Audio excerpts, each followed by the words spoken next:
Canny Ongle Kian was 28. She had everything to live for. In 1995, she had left Malaysia to pursue an education and later a successful career as an IT analyst in San Diego, California, and married American Brandon Ong. The couple were blissfully happy. But in 2003, Canny's father, Ong Bi Jeng, is diagnosed with cancer. Her mother, Pearlie, remembers telling Canny the distressing news. As soon as she heard that, she went into the net, all right, and tried to find out what cancer he had. Canny, the family's eldest child, is shocked by what she discovers about her father's illness. She makes an immediate decision to return home to Malaysia to help her family through its ordeal.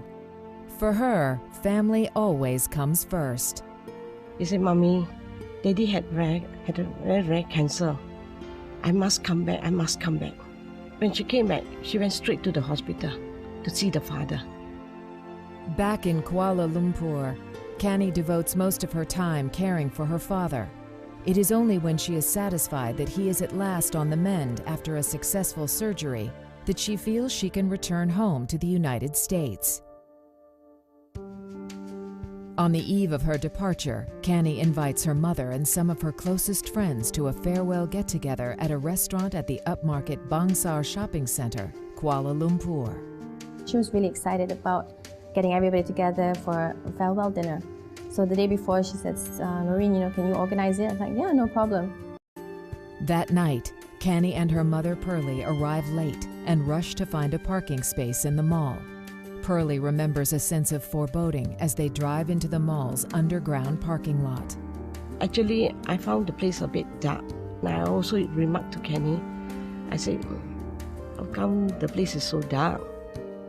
As they are in a hurry, Pearlie shrugs off her concern. After parking the car, the pair rush to the restaurant.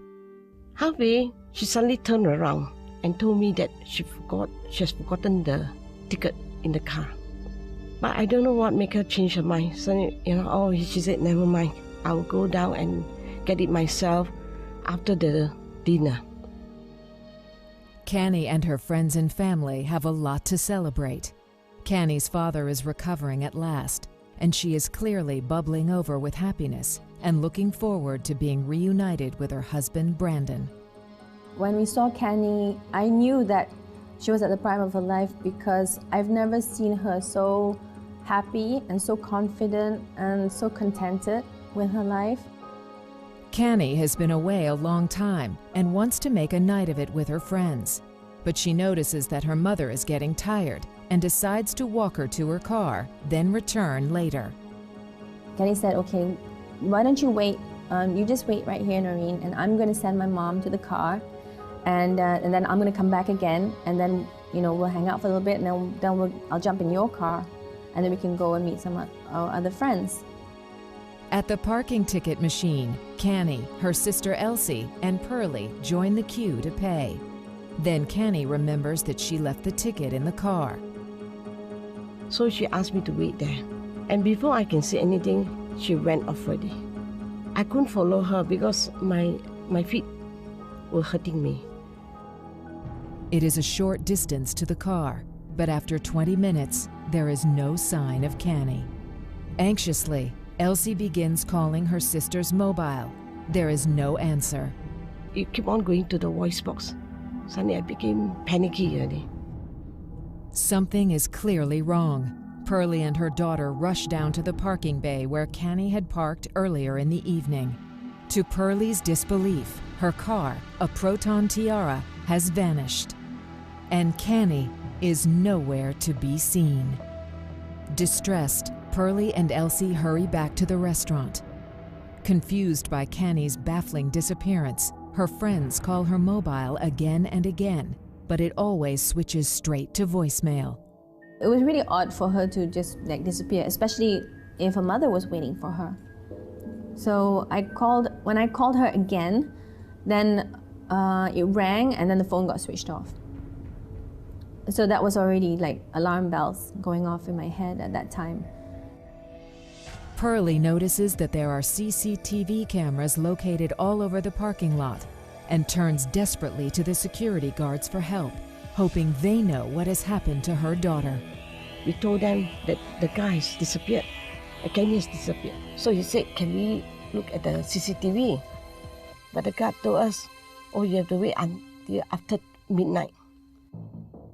The security guards finally relent. Just before midnight, Pearlie and Canny's friends are permitted to view the CCTV footage. What they see is a terrible shock. The CCTV shows Pearlie's Proton car speeding through the car park and then smashing through the barrier. There is a dimly visible stranger at the wheel with a woman cowering beside him. Pearlie and Noreen watch the footage in horror. When I saw the car being driven through the parking barrier, it was like, you know, all the worst fears was like starting to come true. And at the same time, I just couldn't believe that that was happening. Pearlie is devastated by what the CCTV footage reveals. She immediately makes a police report about her daughter's disappearance and likely abduction.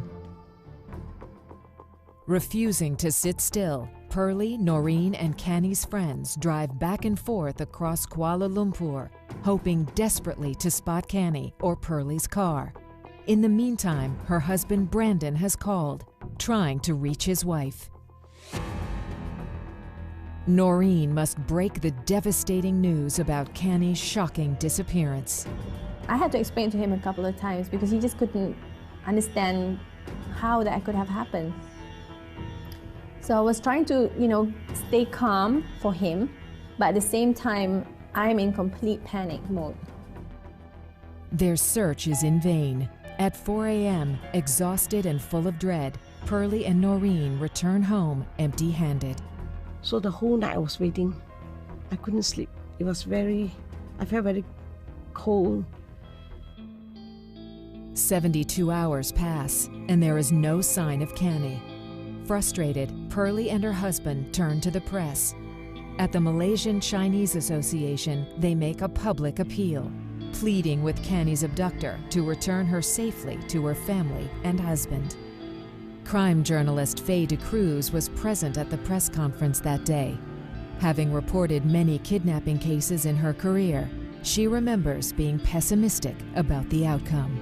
I think I've covered over 20 kidnapping cases, and so far, all of them ransom demanded within the hour.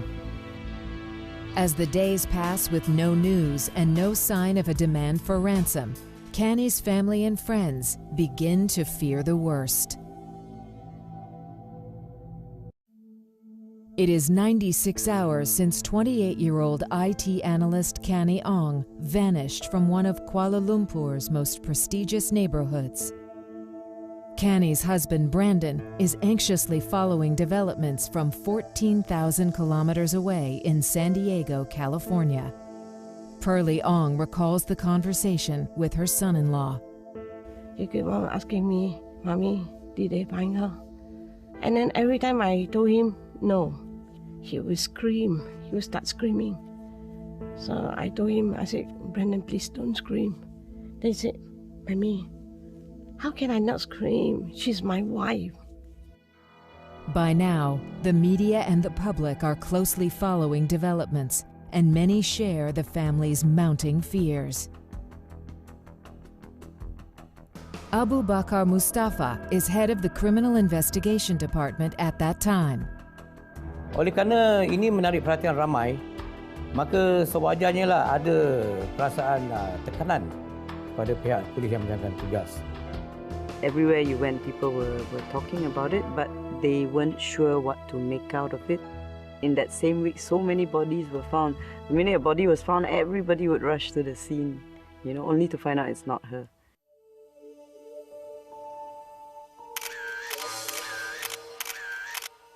Then, the police make a disturbing discovery, an abandoned car that fits the description of Pearlie's missing vehicle.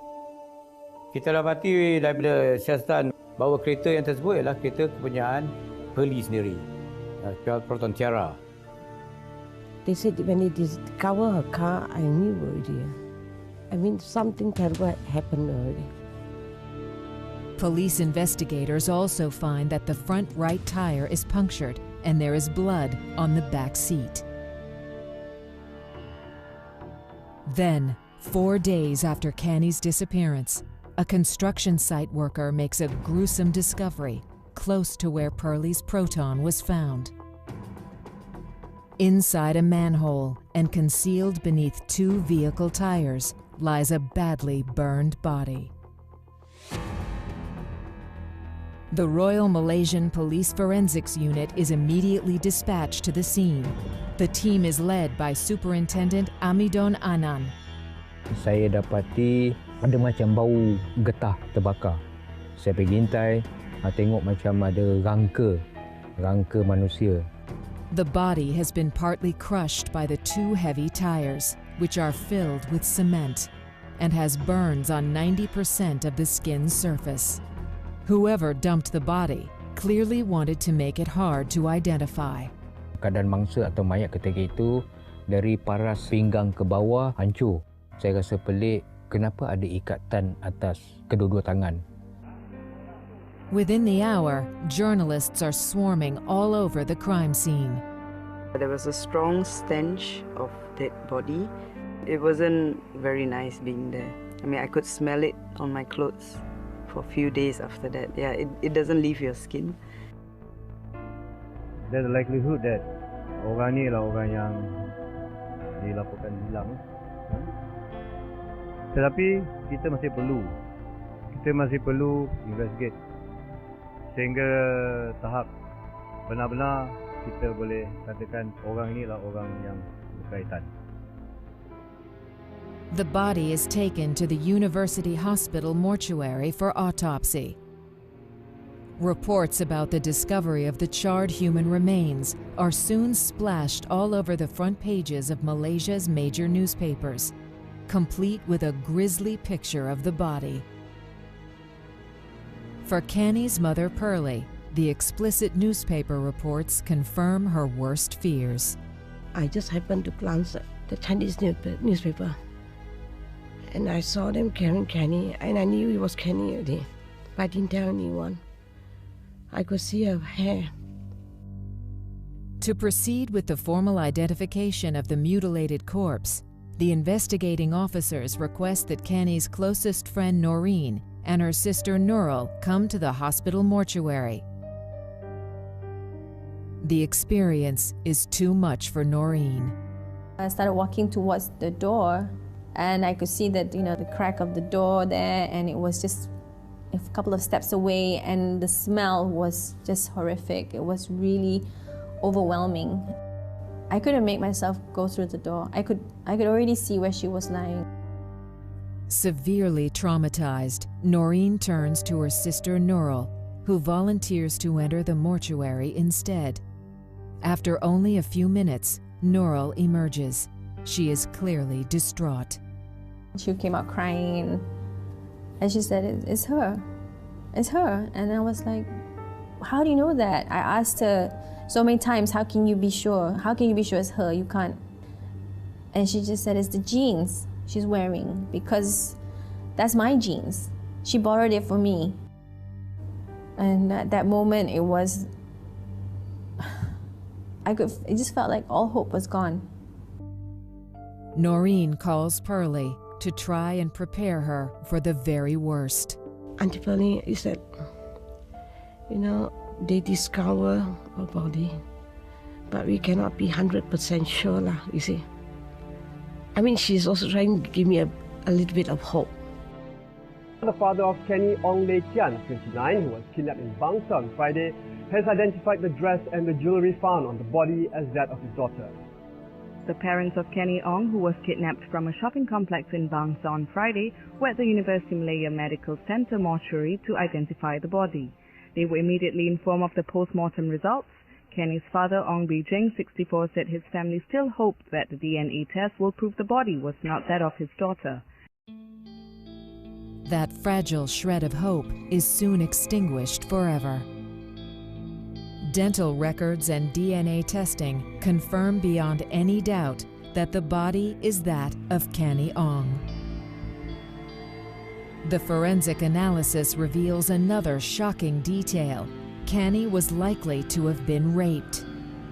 Forensik pathologist dapat mengambil sedikit kesan air mani di dalam bagian dalam ni diri mangsa. For the police, this forensic evidence suggests that they are dealing with a ruthless killer and rapist, and this deadly predator is still at large, somewhere in Kuala Lumpur. Ini adalah satu kes yang unik kerana ia melibatkan seorang yang saya anggap pada mulanya sebagai seorang pakar dalam kebunuhan. Dan cara-cara ia cuba melenyapkan mangsa ialah begitu pandai dan begitu lancar. The hunt is on for Canny Ong's killer. Evidence gathered at the construction site where Canny's remains had been discovered shed little light on the identity of the killer. So far, no witnesses have come forward. But then, a few days later, there is a shattering new development. An undercover policeman, Corporal Ravi Chandran, comes forward to reveal that he has crucial information about the case. Ravi Chandran tells investigators an extraordinary story. On the night Canny disappeared, he was on duty in a high-crime area of Kuala Lumpur. Masa itu saya bersama Skopron buat rondan di kawasan perindustrian. Sebelum kami masuk ke kawasan perindustrian itu, kami nampaklah sebuah kereta parking di tepi jalan. Suspicious, Ravi Chandran decided to investigate. Ketuk pintu dekat tingkap tu kan. Ketuk tingkap. Lepas tu tingkap dibuka lah. Buka separuh je lah. Lepas tu dalam kereta tu saya nampak lah satu lelaki Melayu dengan satu lelaki Cina lah. So saya tanya pada pemandu kereta tu, "Cik buat apa?" So dia bagi tahu lah, "Tak ada apa cik, ni girlfriend saya. Ada masalah lah. Masalah family kan, nak bincang." Unconvinced by the driver's explanation, Ravi Chandran requested the couple's ID cards. From these, he identified the driver as Ahmad Najib bin Aris and the passenger as Ong Lei Kian. As he continued to question the driver, Ravi Chandran noticed that the woman next to him was making clear signs of distress. Dia menyembah macam tu lah, minta tolong kan. Bila Najib tolong kat dia, dia diam. Jadi bila suspek macam tu, saya pun mula dah suspek kan. So Ravi Chandran asked the woman, Ong Lei Kian, to step out of the car. But the driver spoke angrily to his anxious passenger. Ini bukan polis. Ini perompak macam dia, suara dia tinggi sikit dah. The situation soon turned hostile. Najib pun tutup tingkap lah kan. Bila tengok tingkap, saya tahu dia nak lari. Saya tembaklah dia dah tembakan depan tayar tu kan. Tapi dia lari juga kan. Dia pecut kan. Dia pecut, lepas tu saya pun start motor kejar kan. Dia bawa laju lah kan. Lagipun dia bawa pun macam orang gila bawa kan. Orang takut kan. Dia bawa laju, saya pun kejar-kejar lah, tak dapat kan. The Proton then disappeared into the night, but Ravi Chandran still had the two identification cards. For police investigators, the discovery of the two cards is a critical breakthrough. After just 3 days, the police have the name of a suspect who may have been the last person seen with Canny Ong on the night she was abducted and brutally murdered. Malaysian IT analyst Canny Ong has been found brutally murdered, her body dumped and burned almost beyond recognition inside a manhole. The news shocks Malaysia, and there is an outpouring of grief and sympathy from the public. Canny's funeral is held at the Church of St. Francis Xavier in Petaling Jaya. Brandon Ong, Canny's husband, has flown from California, crushed by grief. Brandon was hugging the casket, and there were times that he was on his knees and he was crying and sobbing uncontrollably and saying her name. He was just so devastated. We had to calm him down, and hug him and console him. Hundreds of ordinary Malaysians join the family to mourn this young woman whose life has been so brutally cut short. Actually, the public, they were very supportive. Many of them wrote to me. They wanted to talk to me, but at the time I didn't want to talk to anyone.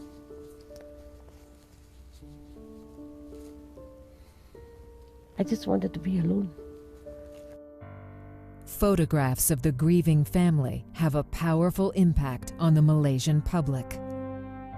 But it only takes a few days for a wave of conspiracy theories to surface in the media. One of the most poisonous is that Canny somehow knew her killer. The speculation is especially painful for Canny's grieving mother. And these people talk nonsense. You know, she come back, she goes out with her boyfriend. What nonsense is this? She came back to see the father. Maybe have the time to see boyfriends. And I understand that they said that this guy knows her also. This is ridiculous. I mean, the thing they say to these people, it was really ridiculous. A huge police manhunt is now underway for the man last seen with Canny Ong, Ahmad Najib bin Aris.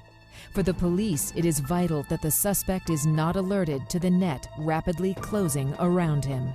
Sehingga orang ni dapat dikesan, saya tidak mau dedahkan bahawa kita sedang berusaha. Sebarang silap langkah, silap cakap akan menunjukkan bahawa kita sedang menumpu pada satu sasaran. Dan sasaran yang kita nak tumpu ni ialah sasaran yang liar. Satu liar, bermakna orang yang akan hilang. Klip mata saja kalau dia tahu dia boleh bau. The police already have some vital clues. On the night Canny was murdered, undercover policeman Corporal Ravi Chandran seized 2 ID cards, Canny's and the suspect's. Usaha-usaha untuk mencari sasaran gagal pada mulanya. Kerana ia telah memberi alamat yang tidak betul. Ini orang yang berbahaya, yang boleh mengelakkan diri daripada dikesan oleh polis. Police investigators soon find out that Najib has left a long trail of these false addresses with various official agencies, including falsified employment records. But they do have other ways to hunt down the man on the ID card. They look for the suspect's name in the National Social Security Agency and marriage registry and are immediately rewarded. There is an Ahmad Najib bin Aris listed as married, and he works as an aircraft cabin cleaner. Next, police track down his wife's workplace. For 2 days, an undercover team stakes out the local bank where Najib's wife works as a clerk and then follows her commute home. They hope she will lead them to their main suspect. Saat ini sangat kritikal. Kerana kesilapan pergerakan ini melibatkan kita kelepasan peluang ini. The police keep the presumed residence of their prime suspect under observation. But for 3 anxious days, there is no sign of Ahmad Najib bin Aris. Then, at around 4 a.m. on July 20th, 2003, the police team spot their suspect getting out of a taxi and walking towards his home.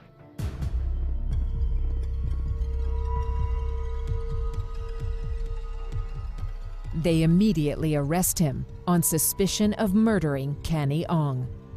And he's taken for questioning to Petaling Jaya police station. The capture of the prime suspect in the notorious case of Canny Ong dominates front-page news. But at first sight, Najib doesn't look like a ruthless murderer and rapist. I think until now, if you speak to a lot of people, they still find it hard to believe that this guy would do it, And why? Because he has no past record. Many others share the same disbelief. One of his neighbors, a lawyer, Rosal Azimin, knew Najib as just a regular guy. He's not that kind of a person who might do crime, so quite surprised. He's quite active in the community services. He involved in mosques, in the weddings. But for criminologist Dr. Gashina Ayu Mat Saat, an expert on the criminal mind, this anomaly is all too typical of a certain species of killer. He doesn't look the part. Now that's the thing a lot of people don't understand. They don't look the part. They look like normal individuals. For the introverted killer with psychopathic tendencies, they can separate the different aspects of their life. On one hand, they're the perfect father figure. They may be the perfect worker, perfect employee even. On the other hand, there's a darker side to their nature, which no one else knows about. Investigators soon find out that they are dealing with a very devious individual. From the start of their interrogation, it seems as if Najib wants to be in control, insisting that he speak only to the head of the Criminal Investigations Department, Abu Bakar Mustafa. Najib also seems to be well prepared. Abu Bakar considers he anticipated being arrested. Orang biasa akan kata, saya tak buat itu, tak buat ini. Biasanya, saya tak salah, saya tak terlibat. Saya tengok air muka dia tidak terkejut. Biasanya orang ada menunjukkan ekspresi tertentu, tapi ini tak ada. Jadi menguatkan andaian saya bahawa dia seorang yang bukan orang yang kita tak boleh pandang rendah pada dia. During this first period of questioning, Najib proves himself to be a sly adversary. Dia menggunakan satu taktik memusing ke arah polis. Dia hendak polis kalau beritahu kita tahu something, dia mengesahkan. But as the hours pass and the police repeatedly confront Najib with the evidence they have against him, he begins to weaken. Police confront Najib with the 2 ID cards taken the night of the murder, strongly linking Najib to Canny. And most damning, a blue jacket, a red t-shirt, and a pair of blue jeans, all stained with blood. The police relentlessly pile on the pressure. Najib finally gives in and confesses that he abducted and murdered Canny Ong. Bila dia tahu dia tidak boleh berdolak-dalik, dia terima fakta itu. Itu akhirnya kita dapat keterangan daripada dia. But a confession given before a police officer does not carry as much weight as a confession given to a magistrate. So on the morning of June 21st, 2003, the police bring Najib to the magistrate's court in Petaling Jaya, where his confession will be formally recorded and witnessed. Since his arrest, Najib has had no legal representation, so his family engages a lawyer who was also a former neighbor, Rosal Azimin. He rushes to speak to Najib. I asked him, "Are you okay?" So he said, "Yeah, I want to make a confession." He said, "The police knows everything. The police wants me to confess in court." He told me that. So I said, no, this is not the time for you to confess anything or to admit anything or to deny anything. Just say that you want a lawyer and you're going to proceed with the case. But Rosal's intervention is too late. Najib's confession is already on record. Rosal realizes that his client is in very deep trouble. So Rosal turns to a highly experienced criminal defense lawyer, Hanif Khatri Abdullah. We do not actually know what actually happened at that time. That is the role of a defense lawyer, to find out from his client what was his relationship to that crime, and then raise the necessary doubts pertaining to his defense. But while Najib remains in police custody, he has only limited access to his lawyers, and in the circumstances, agrees to help police reconstruct the sequence of gruesome events that led to the death of Canny Ong. Dan only orang yang letak barang situ akan boleh bawa kita ke situ, kerana dia yang tahu dia letak situ. Jadi beberapa tempat yang kita bagi itu, kita dapati bahawa ada kesan-kesan yang kemudian diguna pakai sebagai concrete evidence yang konkret pada kita untuk membentangkan kes ini. Najib first leads the police to the Bangsar car park where Canny vanished on the night of June 13, 2003. A police videographer records the remarkable sequence of events, shown here for the first time on television. In the course of the next few hours, Najib reveals in horrifying detail how he kidnapped, raped, and murdered Canny Ong. Ahmad Najib bin Aris has been arrested for the murder of 28-year-old Canny Ong. After intense police interrogation, he confesses to the crime and agrees to take part in a reconstruction of the sequence of events that led to Canny's gruesome end. Oleh kerana kita dapat ni direct daripada seorang yang bawa, maka tanpa paksaan, tanpa dengan sukarela, dengan dia sendiri bawa, maka kita tidak ragu-ragu bahawa ini ialah tanggungjawab dia. The police take Najib to the Bangsar shopping center parking lot, where Canny was abducted after a farewell dinner with her family and friends. Najib proves to be astonishingly forthcoming about the events that unfolded that night. He reveals that he spotted Canny searching for something inside a car. Then, seizing his chance, he shoved her inside. She immediately went into a state of shock. He then reversed the car and headed out at high speed, smashing through the car park barriers. Najib explains to Superintendent Amidon Anand how he was able to ensure his victim did not escape. Lepas dia keluar dalam perjalanan tu, Najib ada cerita dia cukup risau. You menjerit, you minta tolong, dia akan bunuh. Najib informs Amidon that he then took Canny on a terrifying joyride, finally stopping in an industrial area just outside Kuala Lumpur. It was at this point that the parked Proton was spotted by undercover policeman Ravi Chandran, who took Canny and Najib's ID cards. After this encounter, which ended with the car speeding away, Najib then stopped the car on the edge of a construction site. It was here that he raped Canny Ong. Head of CID Abu Bakar is astonished that in the circumstances, Najib's mind is fixated on sexual gratification. Kalau orang biasa yang tidak kuat sexual desire-nya, dia akan pulih dan ambil IC. Tentu dia tak berani, dia lari je tinggal, abandon dan tinggal. Tapi dia boleh lagi ambil masa untuk contemplate, untuk merogol lagi. Najib provides the investigators with even more shocking information about his actions that night. After raping Canny, he drove the car to a quieter area. Here he raped Canny a second time, then stabbed her twice in the stomach. Canny began to bleed profusely. Najib tells investigators that he panicked and decided he had to get rid of the dying woman. So he lifted the mortally wounded Canny from the blood-stained rear seat and dragged her over the barrier separating the road from a construction site.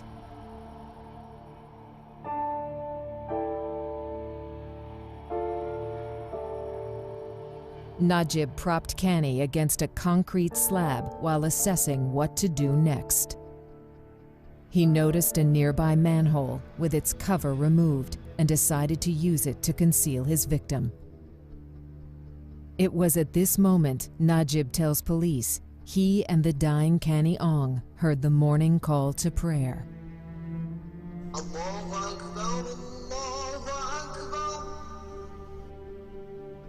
Superintendent Amidon believes that this was the last sound Canny ever heard. Ini Najib cerita pada saya sendiri lah. Dia cerita itu masjid ada bunyi, abang balik sembahyang, saya pun mau sembahyang. Itu Najib cerita. Lepas tu Najib betulkan tangan dia, letak atas tu betulkan. Najib pun balik ke rumah dia. As Najib left Canny to bleed to death, her best friend Noreen and her mother Pearlie were searching desperately for her just kilometers away. I just prayed that she was okay, and just prayed that God would do something. There really wasn't anything else that we could do.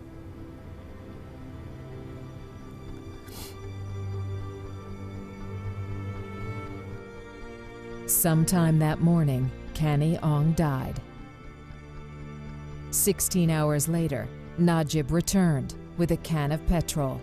He doused Canny's body and set it alight. Tujuan dia nak destroy atau nak musnahkan bahan bukti, nak musnahkan saksi. Tak termusnah. For the police, Najib's reconstruction of the entire abduction and murder in such grisly detail seems to show beyond any reasonable doubt that he is the man who murdered Canny Ong. Najib must now face the judgment of the law. On September 15, 2003, Ahmad Najib bin Aris appears in the Petaling Jaya High Court, accused of the rape and murder of Canny Ong Le Kian on the morning of June 14, 2003. A huge crowd of onlookers gathers outside the court, all desperate to catch a glimpse of the man accused of committing one of Malaysia's most gruesome murders. Lead prosecutor Salahuddin Saidin recalls the pressure on the prosecuting team to make sure justice is done. The trust is on me to handle the case properly, and of course the public also expect high level of prosecutions, and for us not to let the accused person to let go just like that. For the first time, Canny's friends and family come face to face with the man who confessed to murdering Canny.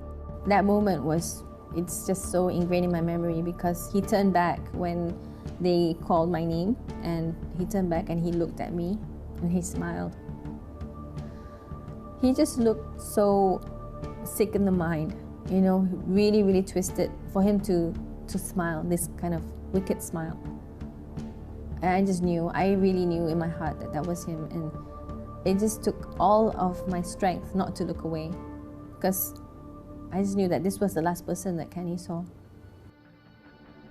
In spite of Najib's confession, his defense team headed by Hanif Khatri Abdullah aims to secure an acquittal for their client. So Najib pleads not guilty. The court is stunned by this latest turn of events. For the prosecution, it's not good news, for their case relies on circumstantial evidence. When we started to gather evidence, there is no direct evidence. You know, no one saw the incident. No one saw the accused person committed the crime.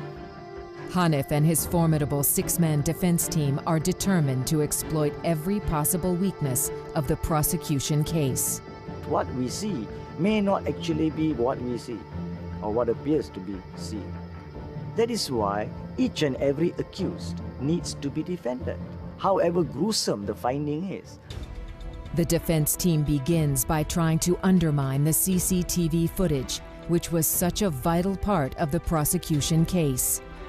You can never figure out the image of the person in the photographs exactly to match it with Ahmad Najib bin Aris or anyone, because it was blurred. There were few copies of one photograph which was like facing the camera, which were enhanced 3 or 4 times to a certain size, and it was still very blurred. Crucial to the prosecution case are the blood-stained jeans and t-shirt discovered at Najib's home.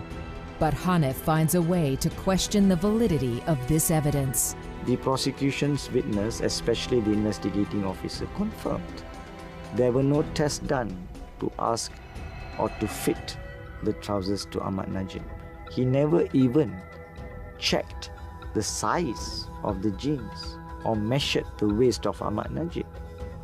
But prosecutor Salahuddin returns fire with evidence far more potent.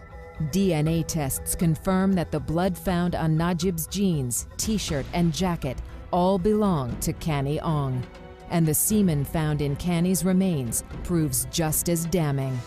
After the analysis, they found out that the semen belongs to Najib.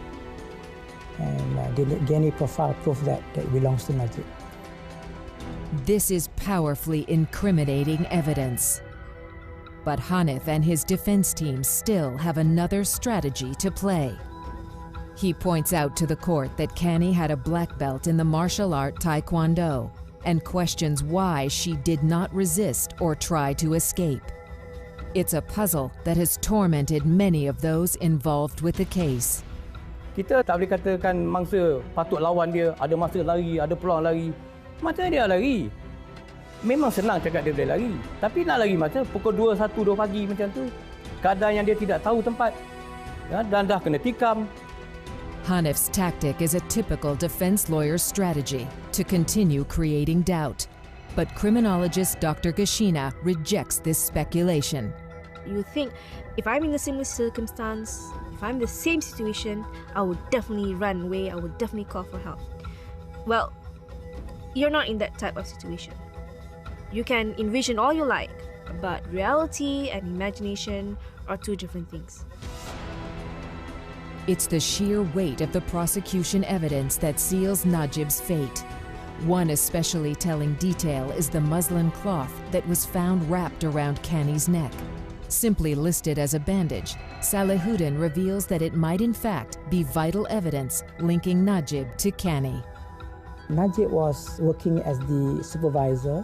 They used a special cloth in order for them to clean the window of the plane. So I suspect that the same cloth was used to tie either the neck of the victim or the wrist of the victim. The prosecution team present forensic evidence that confirm the muslin cloth used to bind Canny's hands and mouth was in fact the same cloth investigators found at Najib's workplace. By the end of the trial, the prosecution case has relentlessly presented to the court a stream of potent forensic evidence. It is now time for Najib to enter his defense. All Malaysia wants to know how he will plead. On August 6, 2004, one of Malaysia's most dramatic trials has reached a climax. Ahmad Najib bin Aris stands accused of murdering 28-year-old Canny Ong. The prosecution has presented a powerful case against him. Now, he must decide whether he will take the stand. The defense team, headed by Hanif Khatri Abdullah, is in a tough position. 6 of us had to sit down and evaluate what would be the best option available to Ahmad Najib bin Aris. After 6 long weeks of deliberation, they finally present the options to Ahmad Najib. He has the ultimate right for his decision. He can decide to go against the lawyer's advice. We told him the importance of him to be voluntary in making the decision because his life is at stake. After considering the advice of his legal team, Najib makes his decision. He opts to remain silent. There has been high drama in court before, but none like this moment. What does Najib say? No, I am not going to take an oath, not going to say anything on oath. I don't want the prosecution to cross-examine me. I'm not going to say anything from the accused stand in my defense on this charge. The prosecution interprets Najib's astonishing decision as tantamount to an admission of guilt. What they did is to remain silent and not to rebut at all by calling other witnesses. They are not calling anyone. They just simply close the case, not rebutting the evidence. So I said, the law said that if unrebutted would warrant a conviction. But to this day, Hanif defends the advice he gave his client. Does it mean Ahmad Najib bin Aris saying that, yes, Judge, whatever you decided is correct? No, it does not mean that. If it means that, then the right to remain silent is not a legal option. By the end of the trial, the court finds the prosecution has presented an undeniably strong case against the accused, Ahmad Najib bin Aris, who shockingly chose to remain silent in his defense. In February 2005, Ahmad Najib bin Aris is found guilty and sentenced to death. For Canny's family and friends, the conviction brings some closure, but nothing can make up for the loss of a friend, a daughter, a sister. When the verdict was handed out, it really felt that, we had closure. Okay, that finally we've come to an end of this episode. So, but no matter what, it still doesn't really take away the pain of losing my best friend. Whether he is hung or not, he can't bring back Canny. But I don't understand why he should murder her. What has she done? Today, a handful of ardent conspiracy theorists still maintain that Najib did not murder Canny and claim that her killer is still at large. But criminologist Dr. Gashina is convinced the right man was convicted. If he had not been caught, he could have committed a crime again. This type of psychopathic killer will kill again once the personal euphoria connected to the crime wears off. So I'm very thankful that we actually caught him before another woman out there became his next victim. Head of CID Abu Bakr Mustafa is also certain that Najib is guilty. What's more, he has information revealing that Najib had offended before. Ada maklumat mengatakan bahawa Najib dikatakan berada kaitan dengan beberapa kes rogol lain. Itu lebih tak kurang daripada 3 lah. But Abu Bakr was unable to pursue these cases as the victims declined to cooperate. Setengah-setengah antaranya telah pun berumah tangga, ada yang juga tidak mahu perkara ini dibangkitkan lagi. Jadi perkara itu disenyap itulah. After 6 years on death row and 2 failed appeals, there is one last chance of life for Ahmad Najib, the clemency of the Sultan. Before the ruler of the state, His Royal Highness the Sultan of Selangor, makes the decision whether to pardon him or not, Najib is given permission to write him an appeal letter.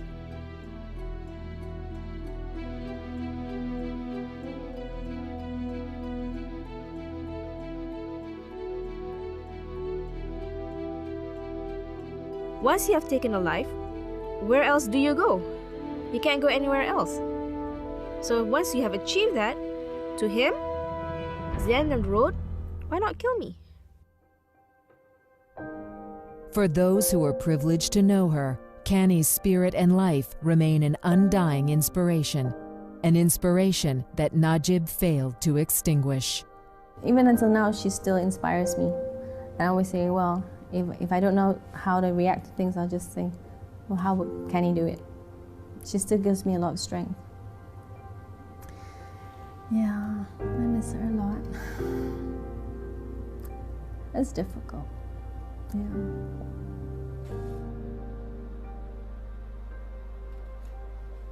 For Canny's mother, Pearlie, she has dedicated the rest of her life to remembering her daughter. She was really a very good daughter. We were very close. You see, when you lose someone, your biggest regret is not being good enough to that person. Oh, I light a candle for her every night. I think of her as though she's alive, that's all. I still sometimes pretend that she's still in America.